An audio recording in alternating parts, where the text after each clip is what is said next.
everybody. Welcome back to our Evil Recap. Today we are talking about episode 4 of season 2. I'm Larice and this is Justin. And we're very, very excited because we both seem to have loved this episode. This episode was definitely the scariest of all of them so far. So E is for elevator. Because this episode is mostly about an elevator. An elevator to hell, an elevator to another dimension, or an elevator to the basement where people rot. Oh, that shouldn't be funny, but it is. This pop-up book, it's people in the elevator. And then we have a fake exorcism happening. It's so bad because Leland pauses to make a face at David. He could have just said, hey, did you see what he just did? He could have just said to the priest, look, he just made a face at me. He's totally faking it. And the fact that the priest doesn't pick up on this. At first, I was like, okay, so it's actually working. And then he made the face. I was like, oh, this is all a fraud. But then when they went to the next scene with him in the room, in the chair, talking to them and like, oh, you need a spiritual advisor to keep you from demonic influence. And he was like, oh, what about David? And they're like, I think that's an excellent idea. What? Yeah.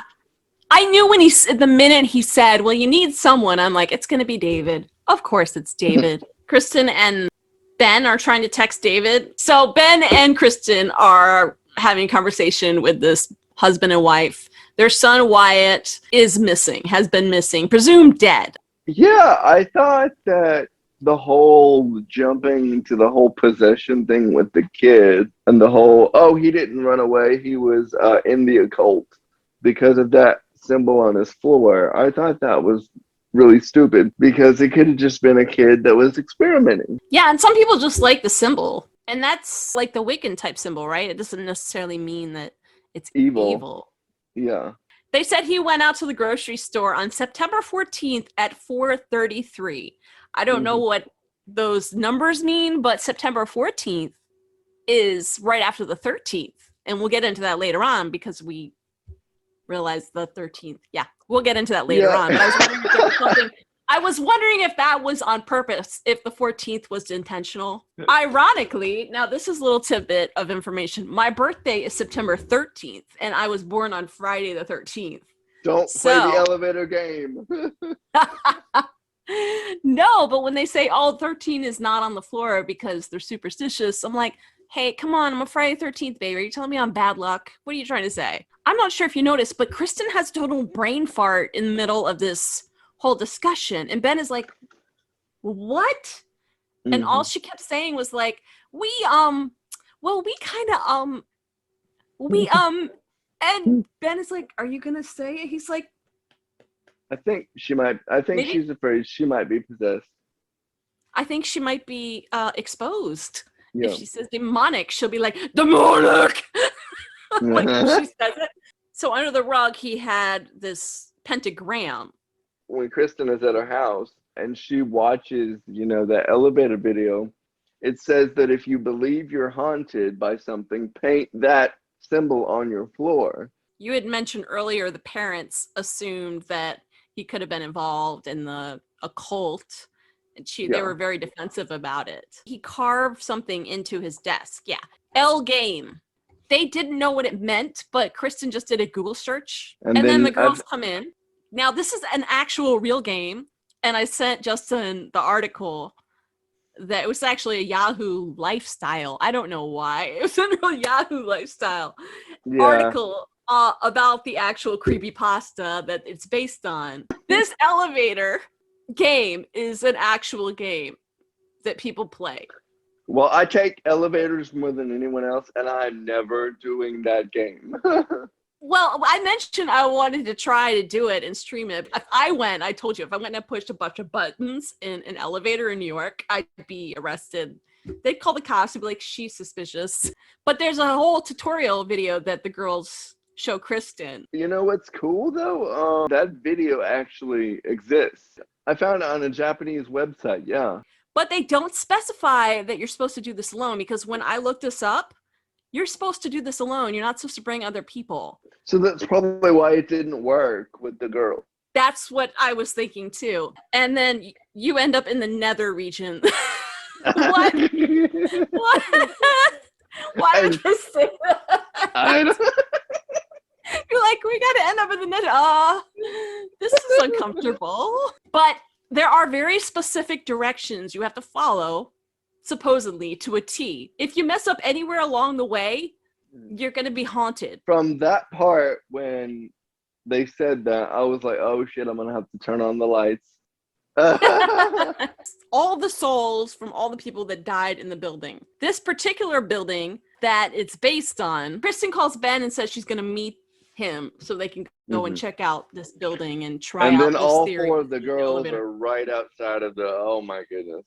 Except for Lexi. I thought it was really weird how they were like, oh, your math tutor will be here in 10 minutes on the exact day that I'm gonna take you guys somewhere. That's convenient. Side note, where are Lexi's fangs? Did they stop growing? They're still there. You can still see them. Kristen's like, oh, okay, well, you don't get to come, but you're going to come next time. What, is this going to be a regular thing where she brings kids on cases with her? What is she thinking? I really kind of hope so, though, because I want the kids. I want the kids in the show more. I miss the kids. They go to the building. They're talking to this creepy elevator guy. He shows them the footage of the guy getting on the elevator, but nowhere is he getting So off. they have to save him. The girls want to save him because he went on the elevator. He didn't get off. He disappeared in the elevator, and they need to save him from the nether region. Then it cuts to Leland and David. They're having a discussion. He gives them the rosary, and he says, I need you to pray to it twice a day. And Leland puts the rosary on and acts like he's choking to death. Like, when did he become the comic relief? They made Leland the comic relief. The very first episode, when they showed Leland pop out of the bushes or pop out of the field and start dancing to Funky Town. I don't know, because Ben used to be the comic relief. Yeah, well, his storyline's getting a little darker and more serious, although he has some funny moments in this episode. But then he plants this seed. And David takes the bait. While Leland asks David, why is the church so bad to its African-American members? That is a loaded question there, though, you know. It's a legitimate question. It's a legitimate question. Yeah, oh, yes, definitely. I'm not saying it wasn't, but it is a loaded question because there's a lot of things that they're doing to the African-American community inside and outside of the church that isn't very holy, let me say. But he goes right to the politics there and mentions Trump voters. Woo! Oh, we are getting political. He inadvertently makes David have a reckoning with the church. And then he flat out says, how do you deal with racism? So he's really trying to pit David against the church. So they get to the building, Kristen and the girls, they go running into the elevator. She's like, get out. And then Ben goes in and the creepy elevator man is like, well, I'll watch them. She's like, nope, we're taking you. We're taking you in. Everybody get in, go on. And we realize at this point there is no 13th floor. I wonder if whoever created this whole game was like, wanted to play a prank on everyone to send them to play this game and be like, there's no 13th floor. Like, that's the whole joke. They go back eventually to the lobby and they get out and this stranger girl says, don't do that. Yeah, she knew exactly what they were trying to do. Yeah, so she says that it works. Yeah, and then they go over and then they sit with her for a couple of minutes and she plays the recording and tells the story. So she was on the phone with her friend and recorded the whole conversation. I wasn't expecting the scream because it was quiet for a second and then she just screams. But she's like, hold on a second. But she actually started to break up before that, which is weird. The scream actually creeps Kristen out quite a bit. So time to go home, girls. You're not part of this anymore. Ben calls Vanessa. Yeah, but I hate that he chose now after a month. So we learn later that Ben actually ghosted Vanessa, the Ghostbuster. Ha! I've been waiting to make that joke all day. Oh my God, come on. So bad. He totally ghosted her. He didn't call her for a month, probably because she has the spirit of her like dead sister on her body, right? Yeah. Her dead sister is grafted onto her body in her mind. Yeah. We cut back to, I guess it's a seminary class. And then David gets up there and is about to do a sermon about race. The look on the priest's face, he's completely not ready. It seemed like he wanted to pre-qualify David's sermon. Well, I think they were practicing their sermons. I think that they believe that David's been reckoning with that for a long time now, which I think he has.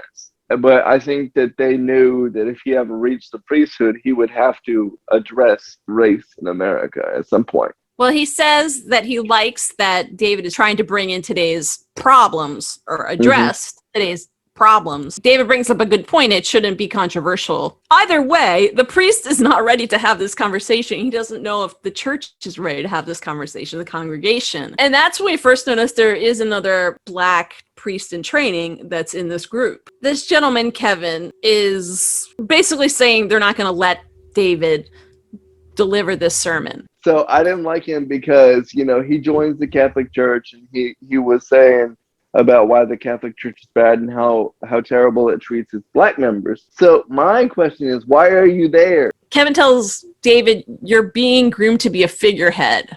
So I'm not quite sure at this point what renegade Catholics means, but we find out later on. Then it cuts back to the scene when Vanessa is visiting Ben's house. It's really nice of her to show up considering he completely ghosted her. Well, her and her sister, to be fair. She's like, I forgive you. I'm out of here. But when he mentions the elevator game, well, she's all about this. She's very interested because that's what she does. Part of her job, really, yeah. So there's a very specific apartment building that Ben references when he's explaining to Vanessa about the building that this elevator is in. And it's the Anselina Apartments. I did a search to see if this apartment building really existed. It doesn't. Does it? But if you type in Anselina Apartments, it shows you the results for Ansonia Apartments. And that is a building on the Upper West Side that is supposedly haunted and has reported of ghost activities. They mentioned the Spanish flu, and they said there were 300 bodies in the basement. And I was like, oh, God, I hope that didn't really happen. And that didn't happen. There was a farm on the roof. The man that built this building put a farm on the roof. There were 500 chickens. There was a ghost cat, a famous ghost cat. And there was another word that they used for cat as, we'll leave it at that. She asks, did they get to the nether region? So they're doing Gotham ghost tours. I was like, wait, what? They went on a ghost tour of the building? What the hell? This building is like messed up. Maybe nobody should live there anymore. Like people are disappearing. Yeah, and there's a weird ass girl dragging her fingernails along the hall. Like, oh my God. They talk about this girl they got in the elevator. Her dog ran out and she got cut in half. Lovely place to live. It's unrealistic though, because elevators don't do that. It usually doesn't cut a whole person in half. Unfortunately, there have been a lot of decapitations with elevators. People sticking their head out and getting their head cut up, but also that's a lot less to cut through. But they call her the tiki tiki tiki girl. She made her fingernails so tiki tiki tiki girl. The next scene, you have Ben and David and Kristen, and they're all drinking the margarita fizzy things. I want one of those now. Then the next scene is the one you're getting into. Kristen hears this weird noise. Yes. She's like, I'm hearing ticka or whatever was on the subtitles. I'm like, what is that? And so I turned up the volume so that I could hear the depth of the noise. And then it's the mother typing on the computer. Yeah, I thought it was weird that she asked to stay over. They've been kind of estranged, so she just doesn't want to be presumptuous and think that everything is back to normal all of a sudden after they've had a period of awkwardness and kind of distance in their relationship. So Kristen goes back to play the game herself, which was not a good idea. Maybe she should have taken Ben with her. Yeah. And during this scene, I was yelling at the TV going, what are you doing? You should have got David to come with you and bring the rosary and recite from the Bible. And she's not using the best judgment. She wanted to get to the nether region. I think she was trying to see if she would get the Teka girl first. Well, I'm pretty sure this is it because there's nobody there. Yeah. And the Tiki Tiki girl is there. You think she was in the nether region? In the game that I read online, it said it takes you to another dimension. It didn't say hell or another reason. It just said another dimension. So why would they rename it? I think they wanted to make it scarier. Well, using the name Nether Region doesn't make it scarier. It makes it funnier. So you think she was in hell or the Nether Region? Yeah, I think that Kristen ends up in the real Nether Region, in hell. Where Ben ended up seemed like it was realistic. It's just an abandoned floor. It looks like the place that maintenance workers go to do work on the building. Yes, because Kristen looks, there's nobody down the hallway, right? Well, the half girl, Tiki girl, is gone, but you just see this streak of blood. The whole hallway is dark. There's nobody there. And there's nobody else on the floor. She might just be tripping balls. I don't know. So the next scene is David and the Renegades. That sounds like a band name, David and the Renegades. There's a little bit of political discourse in this whole scene. David says to Logan that he believes everything that the Catholic Church preaches. Logan says Uncle Tom becomes Father Tom. And that's when the punch. Whoa! Right after the punch, you see the guy fall back into this other guy's arm. It's almost like they got lost in that moment filming that scene. And what's weird is, like, I didn't really see that coming from David. This other guy, though, follows him out and says, I'm on your side. He wants David to come and join his church. So Kristen, Ben, and David go back to talk to the girl that was giving the ghost tours and says there's no 13th floor. So it's possible they renumbered the floors. I don't think that's the case. If they built the building with 13 floors, there would have to be a 13th unless they just numbered it differently. So then we have David going back to the priest. Well, the priest says basically you should couch the whole race discussion. Now we cut back to Ben. We're back to Ben in the elevator. He figured out that if you cover up the number 2, there's the 1 and 3. And if you push that is 13. Kristen didn't do that. He did that. When Kristen did it by herself, was the Taka girl, was that the girl that was supposed to get on the elevator with you? That could have been a completely other dimension. Maybe there's more dimensions that we don't know about.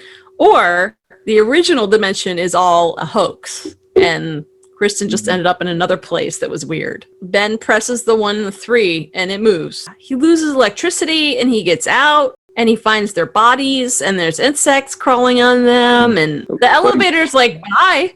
That scene when he saw their bodies, that really upset me. He is freaking out and he usually gets these demon visitations when he's asleep. But no, he is wide awake and his demon friend shows up. In the end of that scene, we see Kristen and David opening the door and we see Ben opening his eye. Maybe he was just starting to pass out and he was just starting to fall asleep. Now we have the scene with David giving his sermon. Kevin shows up and says, so the church isn't as racist as we thought it was, because he's going to give the sermon and they're going to let him do it. But he figured out that he's giving it to a reduced crowd, though. Oh my God, Leland is such a dick in that scene. He's like, oh, the 20 people in here really perked up. It's really sweet that Kristen is there.